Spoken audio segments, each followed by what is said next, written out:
This is going to be why you have a problem with follow through, why you literally struggle with follow through.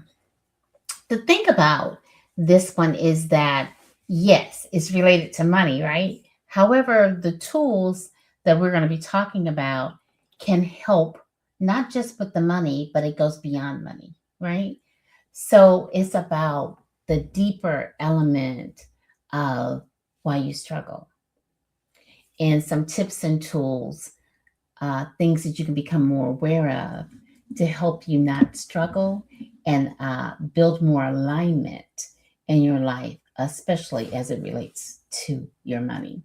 So, the first thing I want to just tell you is you don't struggle with follow through because you're lazy.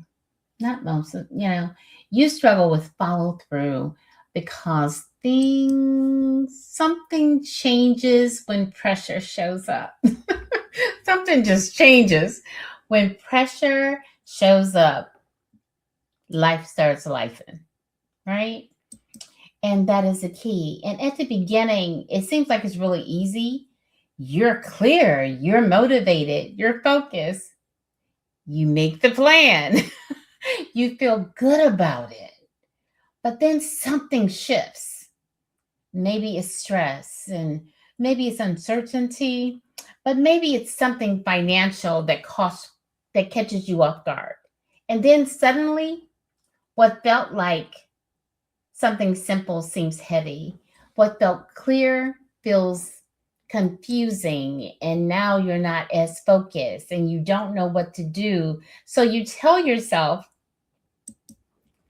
I need more discipline. How many times have you done that, right? Just put in the chat. How many times have you told yourself, I need more discipline? I need to work harder. In this space, normally, standing in that mindset, standing in that space is a place, typically, is a place in statements of judgment and regret. And because of that, it's really difficult for you to move to the right or to the left because of where you are mentally. But what if that is not the problem? You don't need to work harder. You don't need to, put on your Superwoman, Superman cape, whatever. What if the core of the issue is really about you're trying to rely on consistency and persistence, and both of those are different. And I'm not going to get into them in this video, but consistency and persistence is not the same. So, but you're doing it without stability because your follow through is not a discipline issue. It's really not. It goes further than that. It's an identity issue. When your identity is unstable, your behavior will be inconsistent. Every time, as an example, you say, I need to spend less. I need to work out more. I need to love, think, act, whatever I need to, right? And the key with that, like I said, is that a place is it puts you under a spotlight instead of giving you a path. Hear me, a path with a flashlight. When you do that, you put yourself under the spotlight, almost like you're being interrogated. And there's a lot of things I need, but interrogation's not one of them. So we want to give you a flashlight to move forward. However, if your identity, okay, what if your identity rose up, right? It rose up and you started walking, talking, acting in a way that supported what you're saying you are. And I'm putting that in air quotes. I'm not talking about acting like you're a millionaire and going out and buying things. That's not healthy. I'm not asking you to perpetrate a fraud.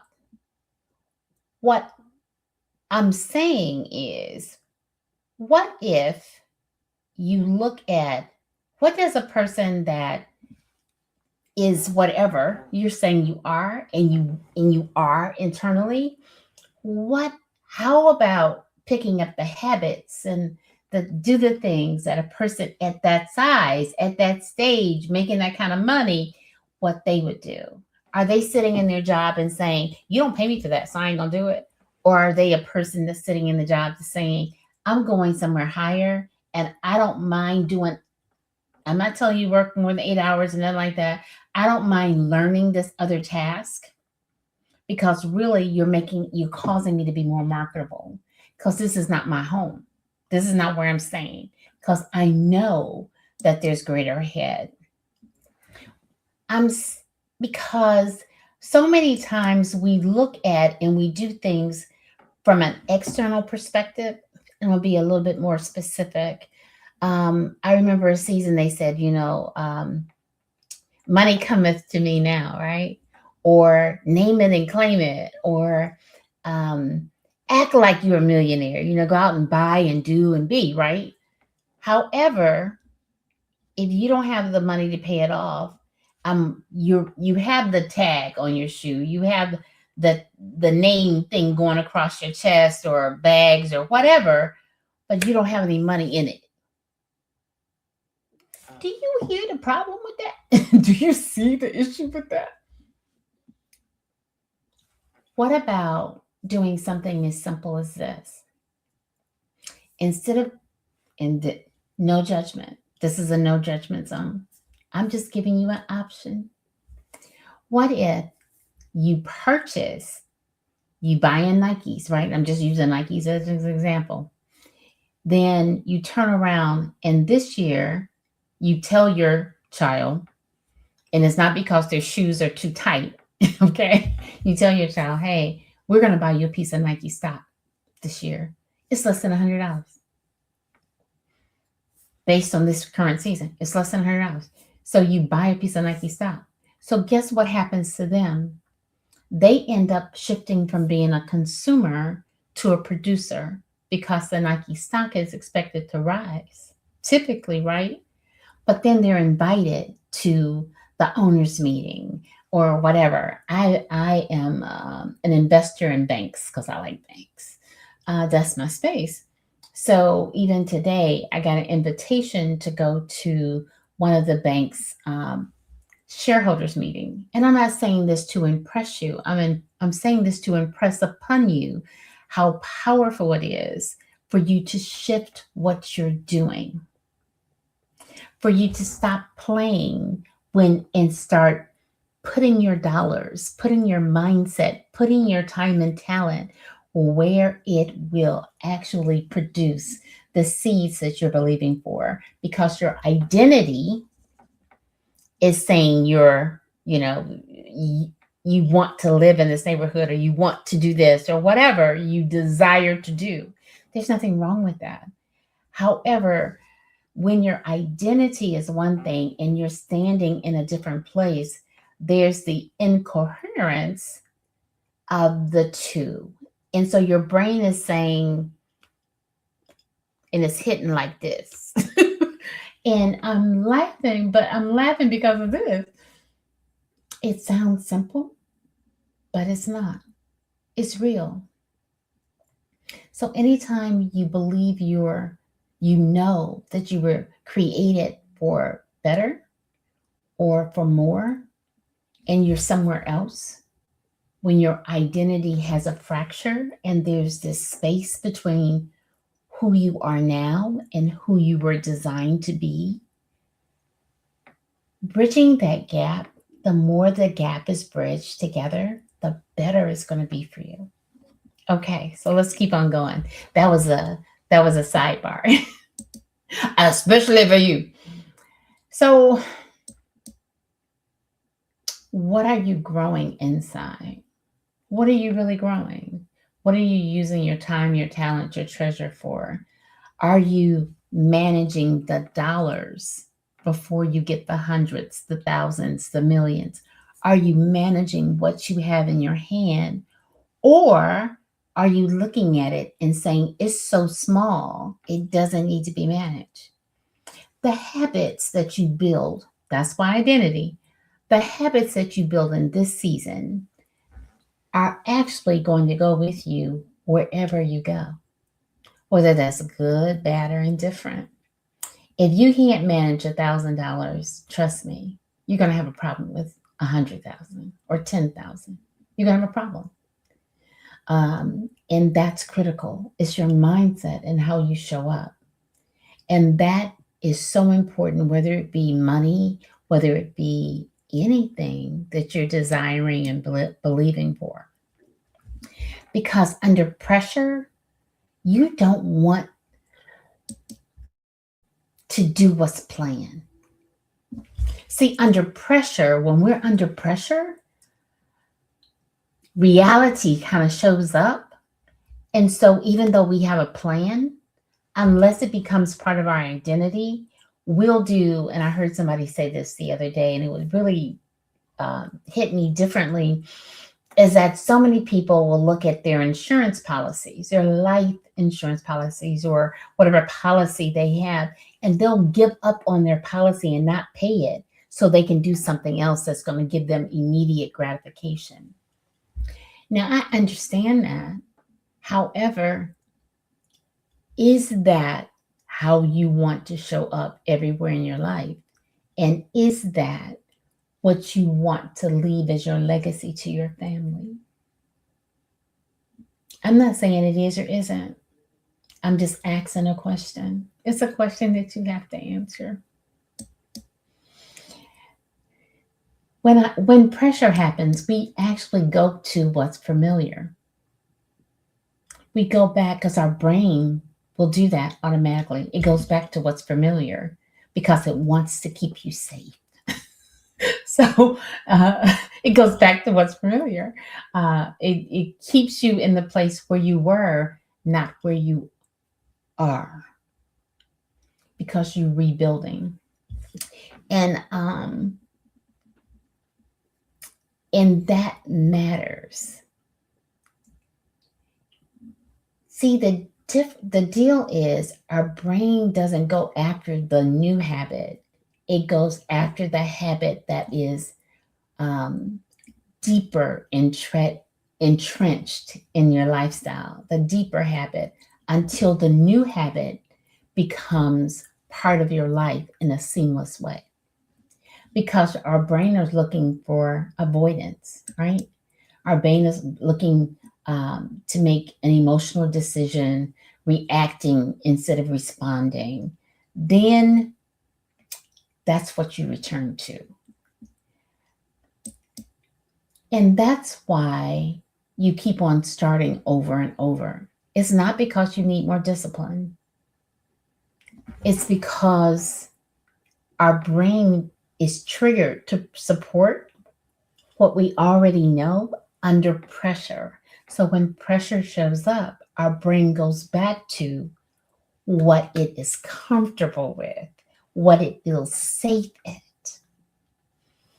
And that's why a lot of people stop. I know I have.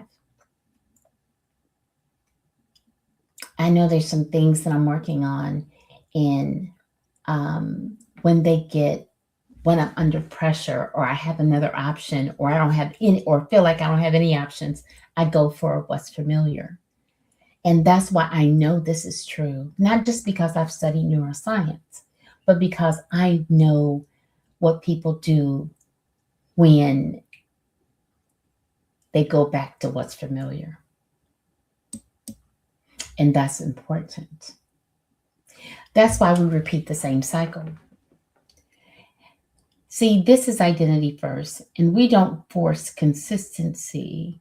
We rebuild the person who can actually sustain it.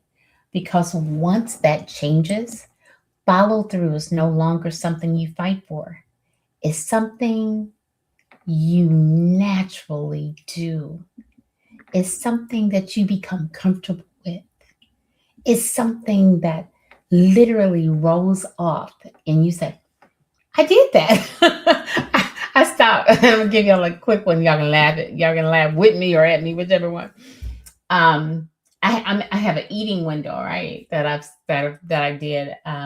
I think I've been doing it maybe for almost 60 days. No, it ain't been 60. Maybe 45 days. So I eat between 8 and 8, right? So the first when it became I mean, before I was looking like, oh, it's almost 8 o'clock. I need to eat really quick. Now it's flowing so much easier. And the other day I was hungry. I stayed up later than I thought. I was in bed and I thought, I didn't eat after 8. I drank water, but I didn't eat. And I thought, celebratory. So when you win, right? When you win, when your habits are triggering and going in the direction that you desire to go, celebrate yourself. That doesn't mean if you're working on weight loss or eating healthier, you go out and buy a sundae. That's not what I'm talking about. I'm talking about literally take a moment of gratitude for you, for this moment, for this time. So going back to the thing, just as a wrap up, why you can't follow through is not because you need to work harder, not because, you need more consistency, more persistence. It's because you're not aligned with your identity. So the key is to literally start working on your mindset and let that be part of your identity and move toward the what you now identify as and walk that out. Walk it out and don't judge yourself. Take one day at a time, one moment at a time, because you deserve it. You're worth it. You're the bold, brave, brilliant person that you are. And there's so much ahead when you look at identity first.